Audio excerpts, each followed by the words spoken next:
Yuba-Sutter.live's local government live streams are presented by Plumas Lake Self-Storage in Plumas Lake, where lifelong local residents are helping other residents keep things safe, providing indoor storage units, outdoor RV and vehicle parking,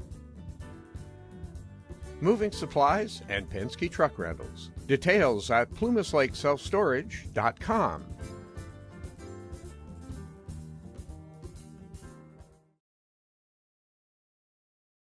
November 1st, 2022. So we're going to start off with roll call, please.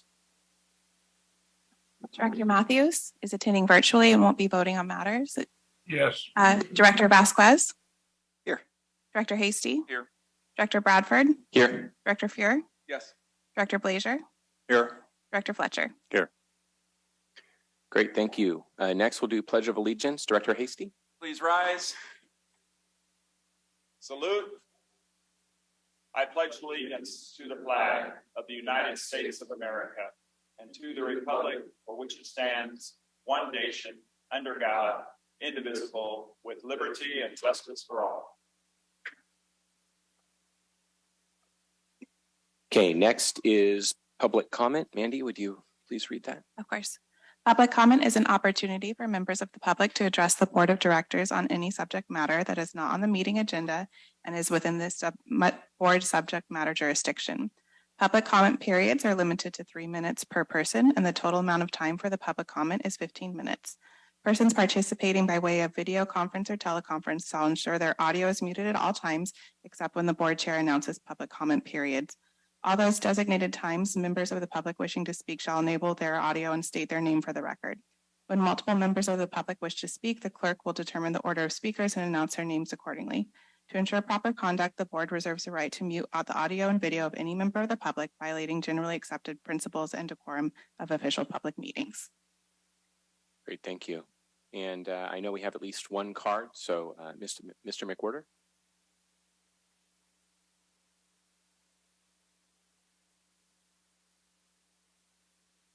Sure, that should work. Hang on just 1 minute.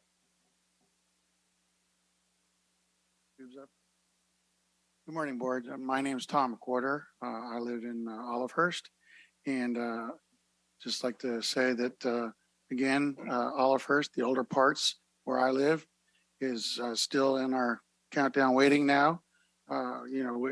As fairly as we can for 67 years to have sidewalks, curbs, and gutters installed in our neighborhoods.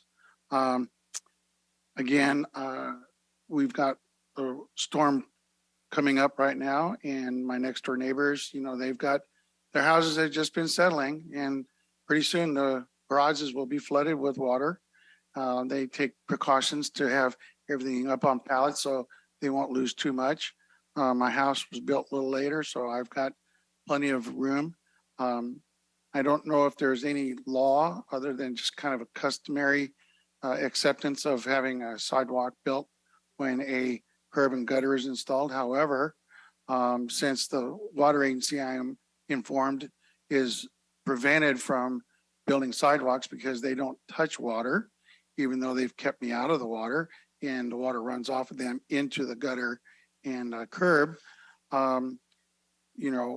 We need to install curbs and gutters into our streets, and I don't know how this went, but there is a term that I've learned from Public Works. It's called line grade hydraulic capacity.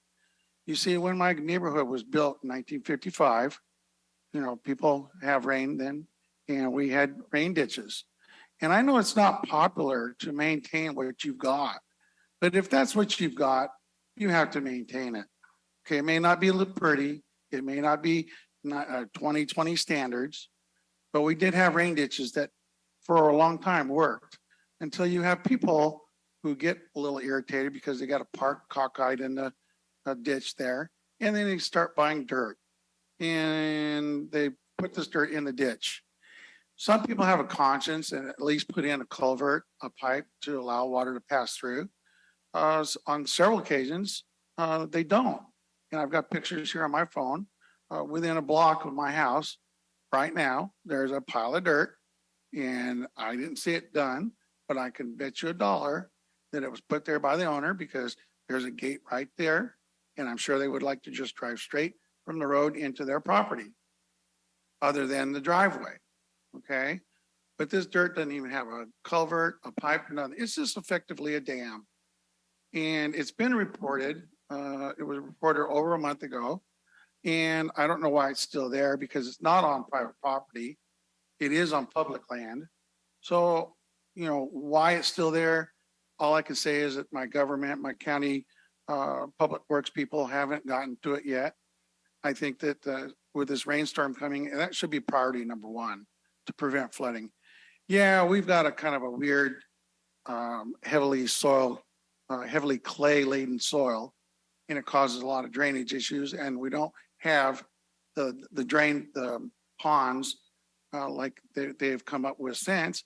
But, you know, I still live there. I'm not moving out of there. We don't want to get flooded. So maybe if you guys could come up with, you know, $500,000 to $1 million to restore the line grade hydraulic capacity of the storm drain system that exists in Olivehurst. Maybe it's not up to current standards, but maybe we ought to consider replacing the tire instead of just buying a new car because we've got a flat tire. So I know it's not popular to repair things. That's what I've done for 36 years. And thank you for your time. Thank you. Okay, do we have any additional people who would like to comment during public comment? Okay. Seeing none, we will move on to consent agenda. I know there is a comment from Director Fletcher. So one of the quick items that needs to be modified was under the meeting last week, item number 7, who made the motion and who seconded that? And I believe it was Brent Hasty and myself. That probably needs to be added to that item. So with that correction, would you? I'll make the motion to approve. Okay. Second. I have a first from Director Fletcher, a second from Director Hasty. Any public comment on the consent agenda? Okay. Any additional board comment or question on the consent agenda? Okay. All in favor of approving, say aye. Aye. Any opposed? Okay. Consent agenda passes. Next, we'll move on to discussion items, starting with item number 2. Consider granting the Three Rivers Levee Improvement Authority $9 million to be leveraged as a local match against state and federal for additional flood risk reduction in South Yuba County. Morning, Ryan. Yeah, good morning, Mr. Chairman, members of the board. Ryan McNally, Director of Water Resources and Flood Risk Reduction here for Yuba Water. So before you this morning is a request from the Three Rivers Levee Improvement Authority for $9 million to serve as match funding to leverage over $41 million in projects. There's 3 primary projects on the table here, one of which is leveraging Prop 1E money that's already been encumbered to the TRLIA.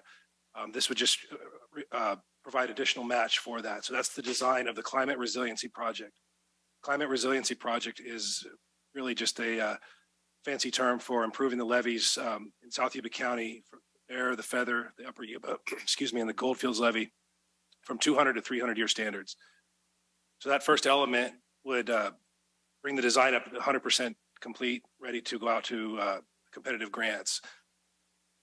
With that, we would go out to the FEMA BRIC program and apply for at least $38 million. And then, so that $9 million would also go to match toward that. So again, a project to bring the 200 year to 300 year. But the important piece of this is once the ARC spillway is complete, that 300 year would automatically be elevated to 500 year level protection, which is unprecedented in Yuba County. Actually unprecedented in the state of California. Any questions from the board or comments? Through the chair, I'll move approval. Okay. I have a first and a second. Any public comment on this item? Okay. All in favor, say aye. Aye. Aye. Any opposed? Motion passes. Through the chair, I just want to say thank you. I just, having lived through the floods, having canoed through my house, you've heard the story, but the reality is this is amazing stuff that this agency has done since 1986. And I just can't thank the county, the agency, and all of the 784 and everybody who's been working on South Yuba County for the protection they've given the citizens of Yuba County. It is really unprecedented, and excited that that day will come when we have 500 year protection, which is just studying. And so the agency has done miraculous work, and it's the teams of you guys out there who've done it. So thank you. Thank you. Thank you. Okay, next up is item 3. Consider approving the following. 1, adopt resolution 2022-15, approving addendum 5 to the Yuba Accord EIR and approving an amendment to the water transfer agreement among Yuba Water Agency, Contra Costa Water District, and East Bay Municipal Utility District to transfer at least 10,000 acre-feet of water with potential for additional volumes during spring and summer of 2023, 2024, and 2025, and also authorize staff to file a 1-year temporary change petition to add 3 of CCWD's points of diversion as authorized points of rediversion for the Yuba Accord transfer water through December 31st, 2023, and to file further temporary change petitions as needed to supply water under the agreement. Willie? Yeah, so the Yuba River Accord has 10,000 acre feet included in it that can be transferred to third parties. Contra Costa Water District and East Bay Mud are third parties. They're not contractors that purchase water through DWR, the normal bulk of water that's delivered and transferred under the Yuba Accord. This last year, 2022, we executed an agreement with these 2 parties to transfer up at least 10,000 acre feet, but the hydrologic conditions weren't such that we could transfer it. But these parties wanted to extend that agreement, so we've agreed to extend that agreement for 3 more years, so 23, 24, and 25. And that's what this action does. It extends that agreement for 3 more operating seasons through the end of 2025, and it also would authorize me to file the petitions necessary with the water board to add Contra Costa's points of diversion to the accord so that we can actually get that water to their diversion. So that's the action here that you're contemplating. Okay. The board have any questions or comments? No, move to approve. Okay, I have a first and a second. Is there any public comment on this item? Okay. Seeing none, all in favor say aye. Aye. Any opposed? Okay. Motion passes. Thank you. We'll move on to item 4. Consider adoption of resolution 2022-14, accepting funding from the California Department of Water Resources for the Lower Long Bar Restoration Project and authorize the general manager to execute all documents required to implement the DWR YCWA funding agreement. Willie? Yeah, this one's fairly simple. South Yuba River Citizens League has a project at the Long Bar property. It's a salmon habitat improvement project. It's a little over $3 million project. Back in June, they were about to start implementing on-ground field work and implement the project, but they were about $350,000 short. They approached us if we could help fill that gap. You all voted to grant $350,000 to Circle, but prior to doing that, I discussed this with DWR, Department of Water Resources, and to see if they would like to participate and help fill the gap as well. We couldn't get all the paperwork and the contracts in order to share that $350,000 50-50 each, but now we basically have that in order, and this item would allow us to receive the $175,000 reimbursement to the $350,000 that we funded Circle. I'll move approval. Okay, I have a first and a second. Any public comment on this item? Okay. Seeing none, any additional board comment or question? Okay. All in favor say aye. Aye. Any opposed? Okay. Motion passes. Manager's report. Well, last week or 2 weeks ago, I had a pretty lengthy report because we skipped a meeting. Today is the opposite. It's a short report. So Bullard's Bar is 103% of normal. We're doing good. We had our Narrows 2 annual outage the last several weeks. It was returned to service yesterday on schedule. I need to compliment the crew and the engineers and all the folks up at Colgate that worked on this. What we're trying to do with our generators that were designed in the 60s and trying to keep up with 2022 expectations, both for generation and water delivery, is we're having to upgrade these 50-year-old pieces of equipment.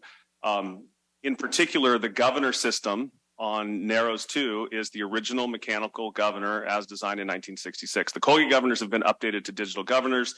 Narrows 2 has not. And I got to compliment our staff for trying to get the most out of this mechanical governor. It is on our capital improvement schedule to be upgraded, along with many other things in the watershed. But in the next several years, we will upgrade it. But they're still trying to get the most out of this thing that's, like I said, designed for 1966 generation and water delivery expectations. And they're trying to make it meet our 2022 demands. So they did a lot of work testing and retesting and recalibrating and improving it. And I believe they did. But it just goes to show the effort that this staff goes through to get the last little increment of benefit out of even, antiquated, outdated equipment. So sorry to go on that one, but it was great to hear the conversations and see what these guys were trying to do. We're still in a drought. However, we do have some weather coming in. We're supposed to get some precipitation today, and then maybe even some more significant precipitation over the weekend. So, here it is November 1st, and we're starting to see a shift in the weather pattern. Hopefully that continues throughout the winter.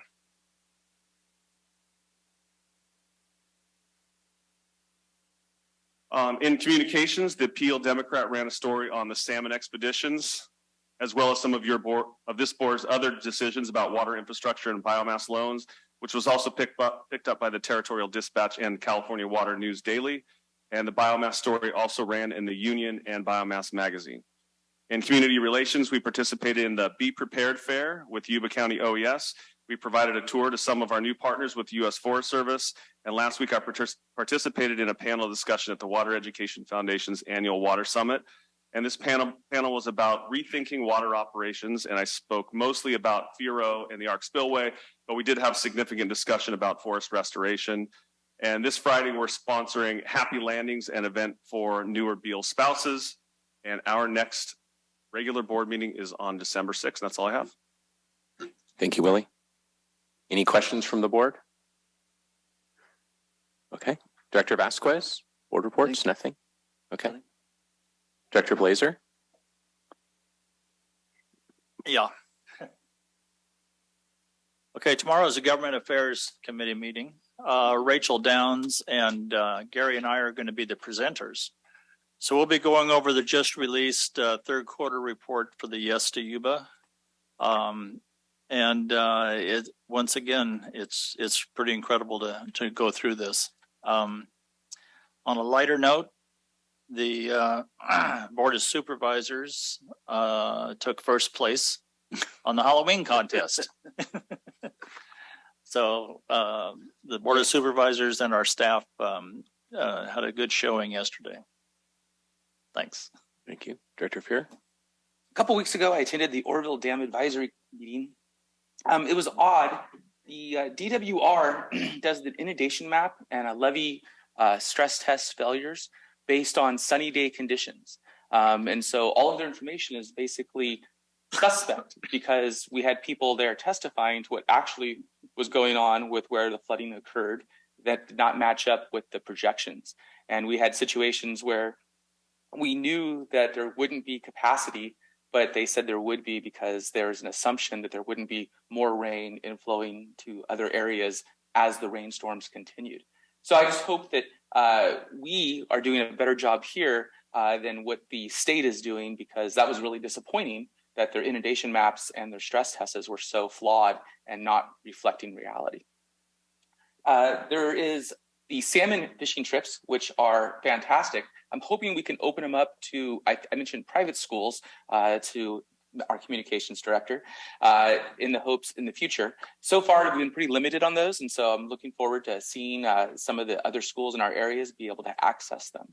And then lastly, to echo Mr. McWhorter's point, within the scope of the water agency is protecting the citizens of Yuba County, specifically Olivehurst, from storm water flooding. And that's not something that we need to have happen once every 200 years or 500 years, but something that happens every couple of years. And so since it does happen so regularly, it would seem that it should be a high priority that we prevent stormwater flooding, which destroys their house and causes obviously untold problems for them. Thank you. Thanks. Dr. Hasty? Yeah, a couple things. Willie did a great job the other day at the Water Education Foundation. I want to thank him for his work. There was some funny, one of the things happening is one of the speakers talked about bringing beavers back to the meadows of California because they build dams and they really do help.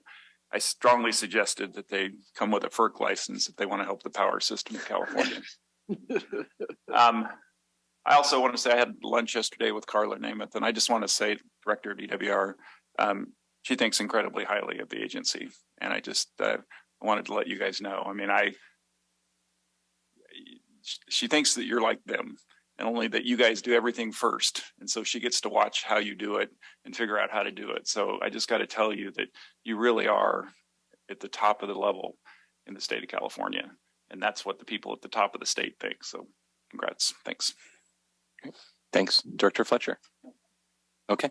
I'll just echo some of Brent's comments. I was at the Water Summit as well from Water Education Foundation. And just a reminder to board members, if you haven't yet, they put on excellent water education tours where you can learn about water systems, different areas across the state, and even in kind of the Mojave Desert area. And so on the Colorado River Basin. And so they're very, very valuable. So I would encourage board members to attend those and learn about all the challenges that we face in the water world and how they differ from region to region, and yet how they are similar. And so it was a great event. Talked a lot about climate extremes and, more occurrence of wetter years and more occurrence of drier years, and those becoming more and more extreme. And I'm glad to see that the water agency is preparing for that, and we're doing all we can to be ready. So that's exciting. And Willie did a great job on the panel. It was just a testament to how the agency is kind of out in front in all the innovative things we're doing to prepare for that situation. So thank you. And that's it. Anything from any others? Yeah. Just on a personal note, this will probably be my last agency board meeting. You guys are not meeting your second meeting in November. And I just wanted to let you know that. I think you all know I was retiring. And I want to thank you for the privilege of working with the agency. I've worked with you guys now for 34 years. So it's been a big part of my career. It has involved some of the most interesting and challenging work I've done. And I've really enjoyed this client in particular, because you guys have changed a lot in 34 years, and you've matured, you've grown, and you've built this tremendous enterprise. It's been a real pleasure to be a small part of that. I am also proud that I think you're in really good hands at my firm. And this law firm, I think we've got a really good stable of lawyers behind me and really good hands. We've been really deliberate about transition and planning, so I feel confident that you'll be in good hands moving forward. I'm staying in Sacramento. Got my cell phone number, so don't keep driving up. Calling if you need any institutional knowledge or history. But again, I just want to say thank you for the privilege. It's been a great opportunity. Well, yeah. Yes, Willie. Dick caught me off guard there. I didn't realize he wouldn't be at either of our December meetings. Normally would have some form of resolution where Dick would be present for that. So Dick, we apologize. We didn't. I think this is strategic on your part. So I don't want to take the last words away from Dick. I don't want to overshadow what he just said. But I just want to apologize for him for not having a formal resolution ready for this. We can still do one even if he's not present. Absolutely, so we will need to do that. So thank you, Dick. Mr. Chairman, Through the chair. Wait a minute. Just 1 second, Charlie. Yeah, I'm shocked. You can't go. That's just, you have to give us a year's notice so we can kind of blend into this just a little bit. You've been a tremendous support for the agency and for me personally. So, gosh, I'm going to miss you a lot. So, thanks for being here. So, yeah. So Charlie, at our last meeting, legal counsel suggested that since you were on Zoom, it wouldn't be appropriate for you to talk during board comments. It would be appropriate for you to talk during public comment. And I do apologize that I did not specifically call you out for that opportunity today. So is it all right? Okay, so go ahead, Charlie. Yes, I wanted to use this as an outstanding example of how Willie and his staff leverage money. I would also like to wish Brent all the future in the world for all he's done for us. Thank you. Yeah, through the chair. I just want to say thank you. I mean, the reality is BKS has not been just our law firm. It's literally been our entrepreneurial partner. And we would not be where we are had you guys not been the legal team that we had. So I mean, this agency in Yuba County is so much better shape because of you and the team that you have. So thanks. And it's been great to work with you. Yeah. Thank you very much, Dick, for all your years of service. Greatly appreciated. You'll definitely be missed. Okay. Any additional board comments or staff comments?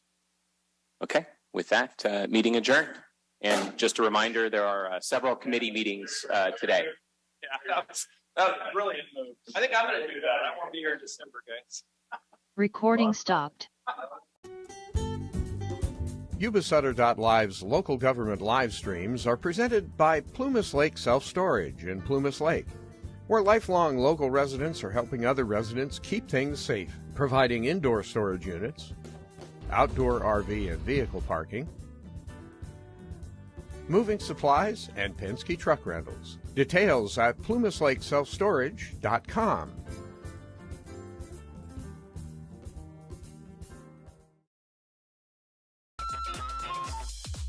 Skip's Marysville Music Cafe with lessons in person and personalized. Instruments including guitars and amps, horns, strings for instruments, and a myriad of music and sound equipment. Skip's Marysville Music Cafe.